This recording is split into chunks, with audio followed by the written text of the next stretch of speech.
नमस्कार, आप देख रहे हैं दैनिक पंचायती राज न्यूज। मैं हूं आपके साथ श्वेता। विकसित भारत शिक्षा अधिष्ठान विधेयक 2025 को संयुक्त समिति ने दिया अंतिम रूप। मॉनसून सत्र में होगा पेश। उच्च शिक्षा के स्तर को नई ऊंचाइयों पर ले जाएगा विधेयक। बृजमोहन अग्रवाल।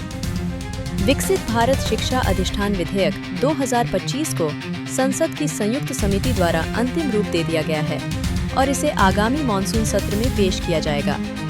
रायपुर। लोकसभा सांसद एवं समिति सदस्य बृजमोहन अग्रवाल ने कहा कि यह विधेयक देश में उच्च शिक्षा के स्तर को और बेहतर बनाने में महत्वपूर्ण भूमिका निभाएगा।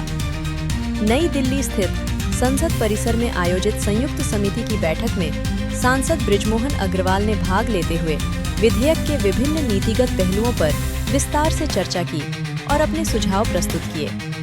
उन्होंने बताया कि बैठक में विधेयक के सभी प्रावधानों पर बिंदुवार गहन विचार विमर्श कर इसे अंतिम रूप दिया गया।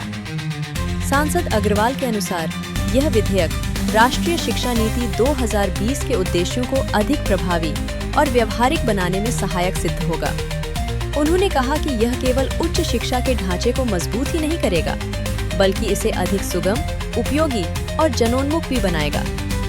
उन्होंने कहा कि विकसित भारत का सपना तभी साकार होगा जब देश के उच्च शिक्षण संस्थान केवल डिग्री देने तक सीमित न रहकर नवाचार, अनुसंधान और उद्योगों की जरूरतों के अनुरूप कुशल मानव संसाधन तैयार करें। यह विधेयक उच्च शिक्षा को पारंपरिक ढर्रे से बाहर निकालकर वैश्विक मानकों, नवाचार और कौशल विकास से जोड़ने की दिशा में एक महत्वपूर्ण कदम है। यह विधेयक उच्च शिक्षा प्रणाली के पुनर्गठन पर केंद्रित है, जिससे शिक्षा की गुणवत्ता, पहुंच और उपयोगिता में व्यापक सुधार होने की उम्मीद है।